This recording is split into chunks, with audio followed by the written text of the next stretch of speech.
Good afternoon and welcome to Knuckleheads of Liberty podcast, formerly the Libertarian Counterpoint podcast.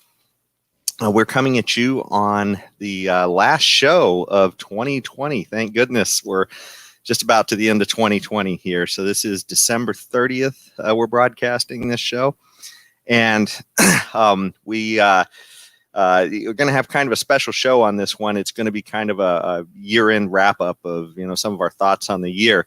But before we get into that, let me introduce you to our panelists. Up in our upper left-hand corner, we have Leon the Word Brathwaite, last word in Liberty. He is a retired engineer from the state of California.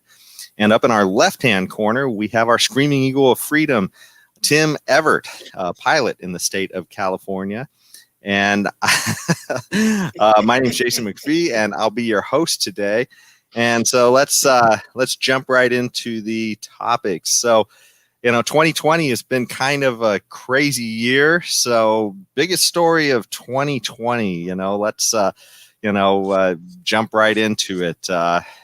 Certainly, COVID has to be one of them. But let's jump right into it. What do you guys think? Biggest story of 2020? Well, it definitely was a story, that COVID thing. And boy, did the media jump on that one with a vengeance. What better way to instill fear in their viewership and thus sell more advertising slots in their shows than to really expound upon something that might kill you, if you got it. Golly. So you're going to stay tuned next program for sure. And I think we saw a lot of that. That's the big story. Yeah. Whether it was deserved. I mean, can you imagine back in the old days, someone brought this to my attention in a podcast I was listening to, but imagine back in the old days of NBC, CBS, and ABC, and that's about it. So you would read the newspaper, and you would maybe listen to the 6 o'clock news, and if you were up that late, 11 o'clock wrap up of news, and that's it. I mean, how much would this have taken a hold of the nation? Or would it just this COVID thing? Or would it just have been, it's a really bad flu season this year. There's been some deaths in New York and so on and so forth. Contrast that to today, where it's 24/7, nothing but news on 1725 or how many different stations, and then you've got your social media where you got all your friends and everybody going at it 24/7, and it's just nonstop. I mean, what would it have been like? Would there have been a shutdown? I doubt it. It would have been just but this was back in the day when when everything wasn't politicized. But on the bright side, I have discovered which ones of my Facebook friends are halfway intelligent and which ones are just a bunch of boot-licking, moronic minions. And so that's been eye-opening there, if nothing else. Okay, the biggest story of 2020, I think, is that when history is written, we're going to look back on this year and see that a half-senile gentleman sat in his basement and beat an incumbent president by a bunch of millions of votes. And we will never understand the ins and outs of this great event that occurred in 2020. That, to me, have to top all stories. How does a half-senile man sit in his basement and beat an incumbent president? Well, top all of it. It's funny, Leon, because that 2020 story almost trumps the 2016 story of the election on how does a game show host win. And now we suddenly have a guy who literally can barely string coherent thoughts together, is telling us about how he fought a guy named Corn Pop with the chain out of the swimming pool. just all kinds of nonsense. And this same guy who came out of nowhere and beat the incumbent president just yesterday referred to his vice president elect as the president elect. Just yesterday he did that. Okay, this is the guy who beat the incumbent president. That to me is the biggest story of 2020. Yeah, that's a good one. Well, I don't know. The author of the book Loser Takes All, which was a book written quite a few years back about how the Republicans, after the passage of the Voter Something Act, the act that Congress passed that allowed for digitized voting, with computerized machines and stuff like that. Instead of back in the old days where you had the little, remember what they call it, nits or something, those pips or whatever they were that you punch through with your little punch machine. Yes. I remember what they call it. Yes, I remember it. Yeah, and you could have hanging nits or whatever. And in chads. Chads. Oh my God. I drifted close to something dear to my heart there with that word. And, so I need to be careful here, but chads. Yes, that's right. This is quite a bit different from what I was thinking. I don't know where I was there, but, when they graduated to that whole digitized thing, he was explaining there was lots of elections that and in his book he was mainly focusing on what the Republicans had done to steal elections and so on. And now he said that the Republicans have selective amnesia because they've forgotten what they did. Now it's being done to them, but only more blatantly. Yes. His interview was about another subject entirely, but he expounded just to that extent that, this is just, he went through about 3 or 4 different generalizations of what the Democrats did this time to steal the election. And so, it's no longer difficult to do with digitized vote counting as it was in the past with the chads, whether they were hanging or completely punched through. They were chads that made it much more difficult to steal an election. And now it's the cat's out of the bag. In this day and age, I'm not sure, especially with the powers to be. And so much of this denial that there was any issue whatsoever by the powers to be, I don't know that this is ever going to improve. I don't see it getting improved. Sure, sure. And that's really sad because, anyway, that's what we base things on here, politically anyway. What's funny, when you mentioned chads, that kind of brought up a runner-up story in my mind. When you say Chaz, was a close thing to chads, and that was the autonomous zone, Capitol Hill autonomous zone in Seattle, and the idea that that literally a group of people could just sort of take over 6 blocks or 4 blocks, or whatever it was, and a city just sit by and say, well, we're going to see how this experiment plays out. Could you imagine that? This will be our summer of love. Summer of love.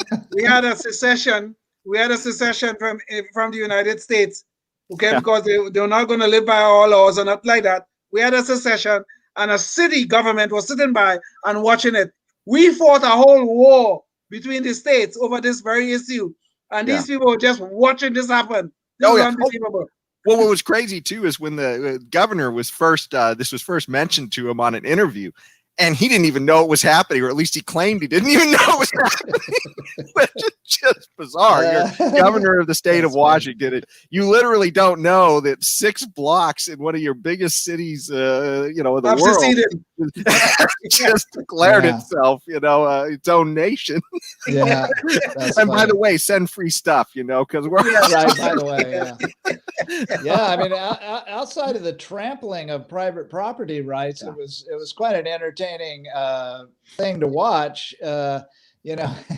And eventually the whole thing collapsed. I mean, but it was the summer of love without the warm weather, the nudity, the pot. Well, maybe they had pot, and the blatant sex all over the place. So, to me, that's just missing too many key factors to be really the summer of love. Throw in a few dead bodies too. Oh yeah, yes.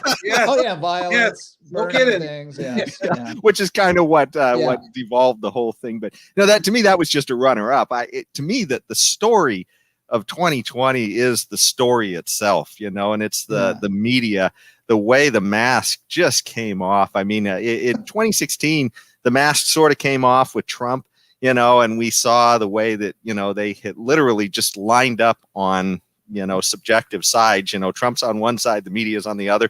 We got 4 years of that, but oh my gosh, in 2020, the media was literally just, essentially telling us that, well, you've got to, this COVID thing is something that is super dangerous. And so you got to get inside. But, oh, wait, if you're protesting for Black Lives Matter, get in large crowds, go break windows. Yeah, that's right. Yeah. You got burn down all kind of crap and everything else, and nobody cares. Yeah, well, I mean, and it's just it was sort of the story behind every story was the sort of the media and the idea that there was just this weird narrative going on. I mean, there wasn't even an attempt to really put a mask on it. Project Veritas even had an expose where they had what is it, the Washington Post, I think, or was it the New York Times? I'm not sure which it was, but they got inside the thing, and they had the chief guy there. No, it was CNN. That was CNN. Okay, CNN. Yeah, and essentially telling everybody what the narrative was going to be, and essentially, Trump's a dangerous guy. We got to get him out of there. Yeah. And even to the point where the media would not cover the whole Biden scandal and the idea that his son was literally, just pretty much caught red-handed, with, collecting these bags of money. They had, I can't even remember the guy's name, but one of the people who was involved with it came out and did a press conference, say, yes, we were collecting. Was his last name. Yeah. So it was just kind of crazy, the way that the mainstream media had just decided, well, mainstream is, we are clearly an arm of the Democrat Party at this point. We're not, the mask is completely off. You're right. So to me, 2020 was pivotal just in the sense of, can we even believe anything we hear anymore, and down to the COVID stuff as well. I mean, guys like Fauci were literally canonized by the media. And even after telling the media he lied about things. He lied about several things. About several things, yes. Yes, but he's on their side. He's got the narrative they want. So we're just going to look right past that.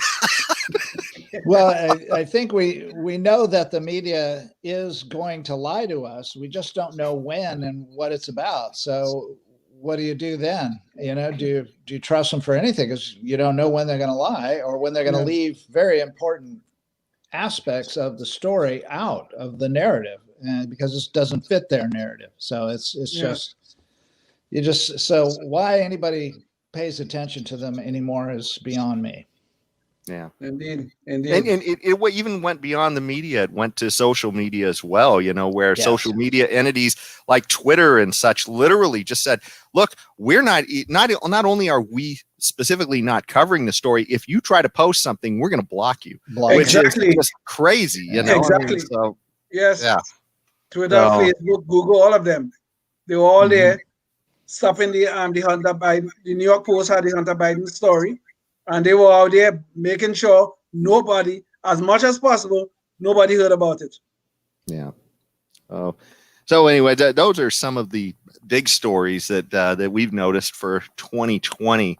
But certainly the big one that and Tim sort of jumped on this right from the beginning, is, COVID and how that has really affected all of our lives, whether it be the government shutdown or just simply the fear of COVID, all these things. So I guess starting to look ahead, you guys see, are we near the end of the tunnel on COVID? I'm going to put two scenarios out. Number one, the media wants it to go ad infinitum because it's good for their bottom line. But then on the other hand, now that Biden's in there, they've got to minimize it. They've got to talk about how, the old puppies' tails are wagging faster and kitties are purring louder now, and the sky is bluer, and the clouds are whiter, and just everything's hunky dory. Things just couldn't be better now that Joe Biden, Mr. Basement Biden, is in power. He's sitting on the throne in the White House, and so I'm perplexed. I don't know who's going to win out. Is the Biden administration going to strong arm the executives at the big news outlets? What are there, one or two? The API or whose narrative is going to win? And maybe they'll just shake their heads and go, "Oh, we're going to make so much money with this COVID thing. We got to keep it going." But you're in power now, so COVID went away. Well, I'm sure they have to. They have to make it go away. And even though we now have a vaccine, and already we are hearing Biden and Kamala Harris already talking about all the things they're going to do with the distribution. Even though Operation Warp Speed is well on its way, things are probably going a little bit slower than anticipated. So the question is, are we seeing some light at the end of the tunnel? I would say yes, if we believe that the vaccine is effective and safe. I believe it looks effective, and I think it's as safe as possible. So I think there's some light at the end of the tunnel. But who's going to get the credit for it? That's up to the media, because Operation Warp Speed, nobody mentions that anymore as far as I see, at least the non-Fox media. Yeah. And now we're hearing that Biden now is going to be distributing this vaccines, and he's going to have 100 million doses available in his first 100 days, and all those wonderful things are going to happen. Yes, the puppies are going to be wagging their tails a little faster, and the sky is going to be bluer, and all the hurricanes are going to stop, and the oceans are going to stop rising, and global warming is going to go away, and we're going to be living this nice, wonderful utopia. Joe Biden is president. What can I say? Well, it's funny, we'll certainly forget, like you said, about Operation Warp Speed, and suddenly it'll all be out about Biden's 100 days of masks, which was his big plan going into 2021. Of note, too, is this calling this vaccine free. I didn't, on the doses that we've delivered so far in our planes, we weren't flying those over there for free. We still got our salary. I'm assuming the company I work for probably charged for the shipment of those vaccines to their recipients. Sure. And you mean you didn't deliver those on Santa's sleigh? No, company. I didn't get a call from dispatch, or when I called in the morning to dispatch, I said, "Okay, I'm here. I've got the plane ready to go." I didn't hear them say, "By the way, we're not paying you today because you're shipping some vaccine, and therefore we're not going to pay you. We're not getting paid. Our company is not getting paid. Our customer is not getting paid."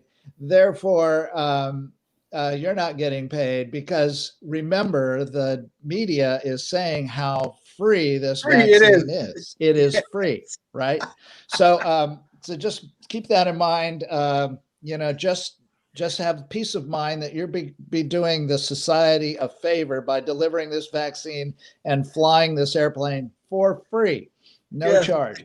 And but apparently I didn't get that call, or it didn't go like that. It was just like business as usual. As far as I can tell, my paycheck is still coming in normal. Right. My assumption, I'm not very bright, I'm kind of slow, but my initial assumption is that this virus is not free at all, that Pfizer charged the government for it, or whoever's paying for it. Well, we know who's paying for it. I mean, I was going to say taxpayers, but no, it's going into the mountain of debt, and the debt that's accumulating more and more and more. And either we're going to get hammered real hard with inflation rates. Again, I know I sound like a broken record, but high inflation, or it's just going to be kicked down the road, and somewhere, or the whole monetary system is going to collapse, and everybody will, lose everything. But this whole nonsense, and then this omnibus spending bill with all this money going to these foreign nations, and this 600 or 2,000 or whatever it is, everybody's going to get below 75 grand. I mean, if you have an income of 75 grand, seriously, you're going to with a straight. I don't know what to do if I got a check for whatever amount that I'm deemed worthy of. Last time it wasn't enough to, but it's donation time, if you ask me. Well, keep in mind too, though, that 75 grand assumes what your income was last year, which may be very different from what your income is this year. So, I mean, you may have been making 100,000 last year, and the government may have put you out of business this year. Right. Yeah, exactly. Yeah, you might have burned through $75,000 worth of savings, and if you had that, if you had that, exactly. Yes. Very few people have that much, but anyway. Well, Tim. Oh, sorry. Well, you were talking about inflation, and actually that was one thing I wanted to kind of cover before we get to the end of our show. I think we'll probably just, our Knucklehead Noise Patrol, that'll just be our predictions, I guess, for next year, because I did want to get into predictions. So you'll get some noise here from us on what we think about 2021. And, I think you hit the nail on the head when you're talking about inflation, because I think at some point, as we keep printing out trillions of dollars, and I don't think we've gotten to the end of the damage from these lockdowns. I think once people just starting. Yeah, I think once people stop panicking from the thought that, hey, we're all going to die because the media has ginned everybody up to that story. Now people are going to start to say, hey, I don't have my job anymore. Hey, I don't have that business anymore that you killed. And hey, wait a second, that's not fair. I want something back, now that we're not all panicking. And, what are they going to do other than just keep papering it over and handing out more money for years to come? I don't see where this all, unless the goal was just to make Jeff Bezos king of America by killing all his competition. Yeah, but at least he earned it. He was there to pick up the slack when they closed down the mom and pop store down the street, so he's always there. And I lost my train of thought. Leon, help me out here. I mean, the whole idea about this Jeff Bezos thing, I mean, yes, he was there to pick up the slack, but the tragedy in all of that, in his picking up the slack, was that the mom and pop stores went out of business. Many of them are not coming back. Yeah. Okay. I mean, that probably is one of the big stories of the pandemic. That when this thing is over, when we have finally got to that light at the end of the tunnel, many of those mom and pop shops are not going to come back, and all of the big businesses that never close are going to still be around. Bezos with Amazon, Walmart, Costco, Walgreens, CVS, all of these people are going to still be around. And mom and pop, who's just down the street from us, they're gone. Most of them gone permanently. Some of the restaurants also the same thing, and that is the tragedy of this pandemic. Yeah, one of the tragedies, I should say. Well, as far as predictions go, Leon, what do you think's going to happen with all these businesses? I mean, are we going to, is the government going to prop them up, give people money to keep businesses going, or are they going to just simply, just let Bezos run everything? Well, I don't see any more propping up occurring. I don't see that in the future. I think some of these businesses that have been hit hard by these lockdowns, they're going to go away permanently. Now, new businesses will come up. I have not given up faith on that. New businesses will pop up once we get out of this panic phase that we are in. But the cost of this pandemic is way too high, especially on small businesses, especially on human life in terms of the suicides and the alcohol and the drug abuse and all the things that happen. The costs have been way too high. Yeah. So I think new businesses will prop up to take the place of the old businesses, but the sadness of so many of them having to go away, I think is an untold story of 2021. Yeah, not to mention the impact of not going to school with your friends growing up. Some of my fondest memories, and what made me was going to school and being around other kids. Yes. So we haven't seen the fallout from that yet. It's the damage is being done right now. We haven't done a damage report yet. We're still getting slammed in the side by the torpedoes to be able to do that. So anyway, but on the bright side, I mean, there's been some progress made with people becoming more entrepreneurial by, what's the mother of invention? Necessity is the mother of invention. And so, these people, the American spirit of entrepreneurialism still crops up. And I don't know how much longer that's going to last with this new generation of everybody going, but the vaccine is free. I mean, who are these people? Anyway, I don't know how much longer that's going to last, but at least for now, there's still signs that people are making adjustments and doing what's necessary to put food on the table. And for some, I mean, definitely the damage is fatal to so many, and who knows what's going to happen as a result. Well, but at least it sounds like that entrepreneurial spirit sounds like at least one high note to end on in 2021. Yes. So, hopefully that will override all the other negatives coming up that we're likely to face in 2021.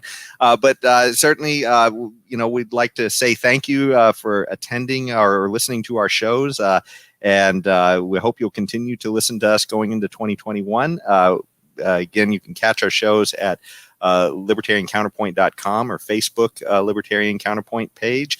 And like I said, if you've got stories as well about how you may have been impacted this year by our peaceful protesters or the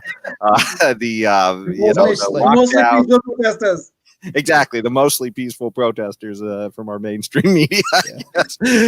They contact us at Knuckleheads at libertariancounterpoint.com. And if you got a story of how you've been impacted by any of these things, hopefully we can have you on the show and talk about it.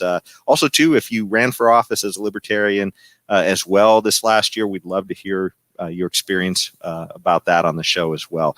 Thanks so much for joining us this year, and we'll see you in the next one.